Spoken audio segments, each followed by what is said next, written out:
ഇതെന്റെ അല്ല, ഇവന്റെയാ. ഒരു കയ്യബദ്ധം നാറ്റിക്കരുത്.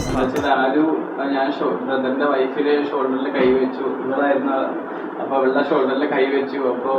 അപ്പൊ അവളെ സമയത്ത് പറഞ്ഞു ആരും മാറിയത് അതാ അവിടെയാണ് അവിടെ നിൽക്കുന്നതെന്നൊക്കെ. ഇതേ സമയം ഞാൻ അപ്പുറത്തെ സൈഡിൽ ഞാൻ എൻ്റെ ബ്രദറിന്റെ വൈഫിന്റെ കൂടെ നിൽക്കുന്നുണ്ടായിരുന്നു.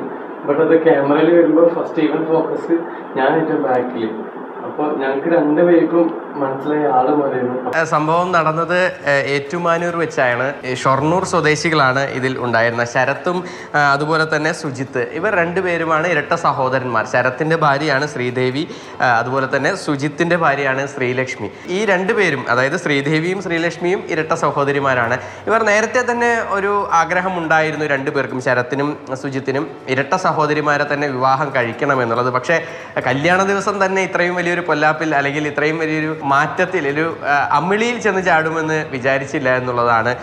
20-ാം തീയതി ആയിരുന്നു ഇവരുടെ വിവാഹം നടന്നിരുന്നത്. അതിനുശേഷം ഈ ഷൊർണൂരിലേക്ക് പോരുന്നതിന് മുൻപായി ഇത്തരത്തിൽ അവിടെ എല്ലാവരോടും യാത്ര പറയുന്ന ചടങ്ങിൽ വെച്ചാണ് ഇത്തരത്തിൽ ഒരു സംഭവം ഉണ്ടായത്. സാധാരണഗതിയിൽ ഒരു വികാരഭരിതമായ ഒരു അന്തരീക്ഷം അല്ലെങ്കിൽ അത്തരത്തിൽ കരച്ചിലൊക്കെ ഉണ്ടാകുന്ന ഒരു കാഴ്ചയാണ് നമ്മൾ പലപ്പോഴും കാണാറുള്ളത്. പക്ഷേ ഇത് അത്തരത്തിൽ അങ്ങനെ മാറാവുന്ന ഒരു അന്തരീക്ഷത്തിൽ നിന്ന് പെട്ടെന്ന് ആ ഒരു എല്ലാവരുടെയും മനസ്സ് മാറി പെട്ടെന്നൊരു നർമ്മത്തിലേക്ക് കാര്യങ്ങൾ എത്തുകയാണ് ഉണ്ടായത്.